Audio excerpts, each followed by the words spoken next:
Have you ever spoken honestly to someone and then had those very words used to pressure you? You tell your boss you want a promotion, and from then on, every time you're given extra unpaid work, you don't know how to object. You honestly share with friends that you're feeling really lonely, and suddenly, you become the person who's expected by default to be there for everyone else's plans. You tell your partner you're terrified of losing them, and without you even realizing it, those words become the thing they use to make you give in whenever there's a conflict. You confide in a colleague about your weaknesses. Then, at the most critical moment, they're used as a reason to sideline you. You aren't being forced. You aren't being tricked. You're just being led by your very own word. And here's what I want to tell you straight from the start of this video. This isn't because you're too kind, or too honest, or too naive. It's because you don't yet know an unwritten rule that the social environment operates by every day. Transparency doesn't buy trust. It buys others the power to control you.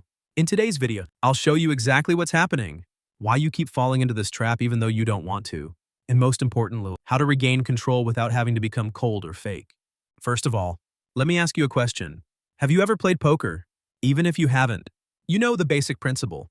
If you've got a good hand, keep a straight face. If you've got a bad hand, keep a straight face. Because when you smile with a good hand and sigh with a bad one, the person across from you doesn't need to see your cards. They just need to look at your face. That's it. That's exactly what's happening in your real life every day. Being easy to read isn't just about whether you talk a lot or a little. It's when your emotions show right on your face when someone hits a nerve. It's when your needs are read through just one clever question. It's when your reactions, In almost every situation, are predictable, like a machine running exactly on schedule. When others can predict you, they don't need to persuade you anymore. They just need to pull the right strings. And here's the scariest thing I want you to hear clearly. Most of the people who are manipulating you don't have bad intentions. They aren't villains. They're just doing something very human, leveraging available information to get what they want. And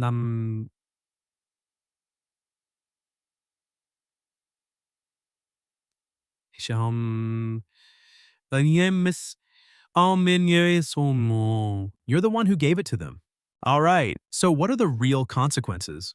Not theory, but the things happening in your life right now. The first consequence, you're being led instead of being proactive. I've got a friend, let's call him Max. Max is the type who's very open, very honest. In his friend group, he often shares, I hate being home alone. If you guys just invite me, I'm there. Sounds pretty sweet, right? But somehow, every time the group needs someone to drop their own plans to join in, they call Max by default. Every time someone's needed to do extra group work, it's automatically pushed toward Max. The reason? Max is free. Max loves hanging out. Max isn't being forced. Max isn't being tricked. Max is just being steered by the very information he gave away himself. And when Max starts to refuse, people don't understand because they've grown used to a version of Max that's completely predictable. The second consequence, you lose your leverage in negotiations. Here's a number I want you to remember.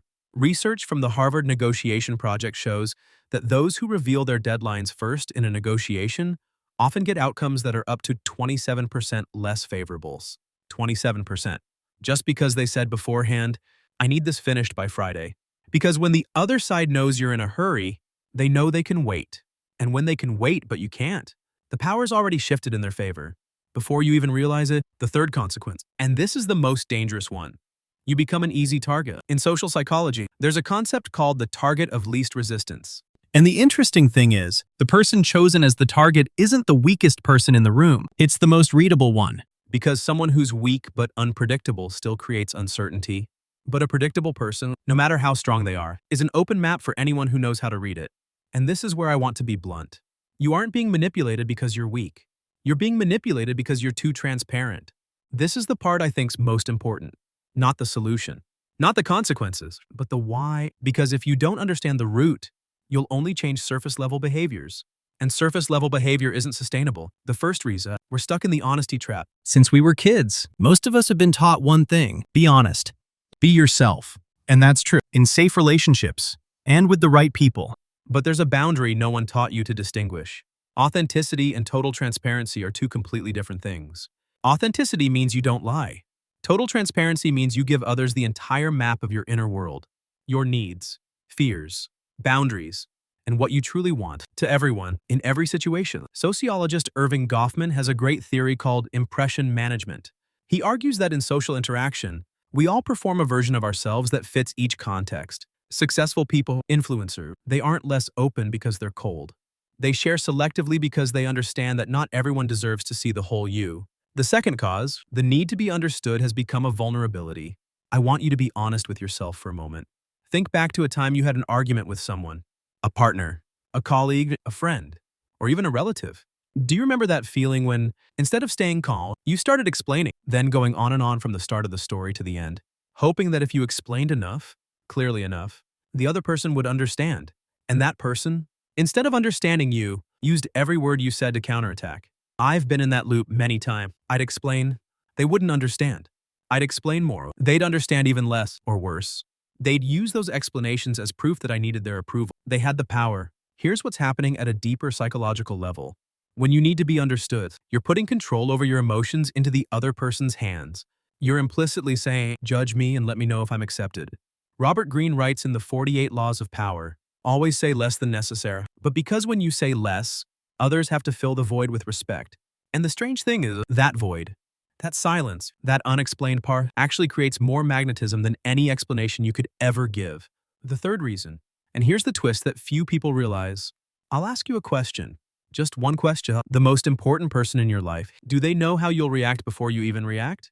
If the answer is yes, then they hold the power in that relationship, whether they realize it or not. And here's the paradox. Predictability doesn't create intimacy. It creates a habit of being taken for granted. When you always forgive, people don't learn boundaries. When you're always available, people stop appreciating your presence. When you always react exactly as expected, people stop putting in the effort with you. It's not because they're bad. It's because the human brain operates on the principle predictable equals safe to take for granted. Whatever's predictable is taken as a given. All right, you've understood the problem. You've seen the cause. Now's the most important moment. And I need to be clear first. The goal isn't to become mysterious, cold, or calculating every step with everyone around you. The goal's to regain control of yourself. In a very human, very healthy way. Solution 1. Practice the strategic gap. It sounds technical, but it's actually incredibly simple. Instead of reacting immediately, stop for 3 seconds, just 3 seconds. Before answering, before agreeing, before explaining, before expressing emotion. I know what you're thinking. That sounds too small. Does it even work? And the answer is yes, a lot. Research from Stanford University indicates that people who react a bit slower are judged as more confident, more intelligent, and more trustworthy, even when the content of what they say is exactly the same as someone who reacts immediately. Just because of the pacing, because the person who reacts immediately sends a nonverbal signal, I was already prepared for this scenario. I'm anxious. I need control right now. Whereas the person who pauses sends the signal, I'm not being swept away. I'm processing at my own pace. An exercise you can do today. The next time someone asks you something important, don't answer right away. Look at them. Give a slight nod and then say, let me think about it for a moment. It's not because you don't know the answer. It's because you're retraining a habit. The habit of not giving everything away instantly. Solution 2. The Iceberg Principle. Think of an iceberg. The part you see above the water is just 10%. The larger, heavier, more important part lies deep beneath the surface. Truly influential people operate by that principle. It's not because they've got something to hide. It's because they understand that not every space deserves the entirety of who you are. I share my information in 3 layers. The outer layer is what I share freely with anyone. Hobbies, general viewpoints, and light stories about life. The middle layer is only for those who've proven they're trustworthy over time through their actions. My real goals, fears, and the weaknesses I'm working to overcome. The core layer is what I keep to myself. Where my true boundaries lie, the plans I'm building, and what I actually want in a specific situation that's unfolding. This week's exercise, in an important conversation, instead of saying I need X, try, I'm considering a few directions. Same meaning, but you've just kept your control. You're still honest. You're just not laying all your cards on the table before the game's even started. Solution 3. Building unpredictable reactions. And this is the solution where, when I first practiced it, I saw the most distinct change in the relationships around me. This isn't about becoming erratic or unpleasant. It's simply this. Don't let your behavior become a formula that others can just plug in and get a result. A few small examples. Sometimes agree quickly, sometimes take time to think. Even if the issue isn't any more complex. Sometimes respond to messages right away. Sometimes reply after a few hours. Be intentional. It's not to punish anyone, but to break the pattern others have created for you in their heads. Sometimes share emotions clearly. Sometimes just observe and don't comment. Let the other person wonder. What are they thinking? The goal here isn't to play games with others. The goal is that others can't program your reactions by pushing the right buttons. And when they can't program you, they've got to actually communicate with you. That's the foundation of any relationship that truly has depth. Solution 4. Distinguish between safety and control. This is the part I want you to slow down and listen to for a moment.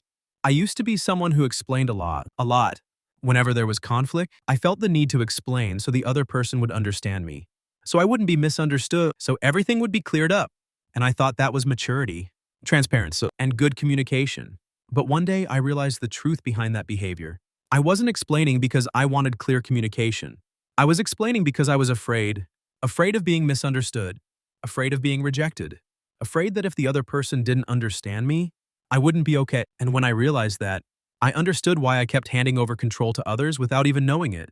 Because I was using transparency like a key. If they understand me enough, they won't hurt me. But the truth's more painful than that. Real safety doesn't come from being understood. It comes from knowing you'll be okay, whether the other person understands you or not. When you don't need the other person to understand you in order to feel okay, you've just reclaimed your power, not by pushing them away, but by not putting your peace in their hands. Your exercise for this weekend: write down one thing you often explain over and over to others. It's not so you'll stop communicating, it's so you'll realize that true safety needs to be built from within, not sought from the outside through constant explanation. Today, I'm not teaching you how to be cold. I'm not teaching you how to be fake or calculating with everyone. I'm just reminding you of something you've probably felt for a long time but haven't had the words to express. Not everyone deserves to see the whole you. The easier you are to read, the easier it is for you to be led, to be at a disadvantage in negotiations, and to be taken for granted. But when you learn to hold back a part of yourself, not out of fear, not out of hurt, but out of self-respect, you'll realize something strange and very beautiful. People who truly respect you won't feel like you're hiding anything. They'll feel like you're someone worth the effort of reaching out to. The gap isn't a wall. The gap is the space where a relationship can truly grow. Starting today, try one of the 4 small solutions. The 3-second gap, the Iceberg Principle, breaking the reaction formula, or simply asking yourself, am I explaining to communicate or to feel safe? Just one. Start with just one. If this video hit home for you, save it to watch again when you need it, and leave a comment to let me know. Which solution will you start with first? I read every single comment. See you in the next video.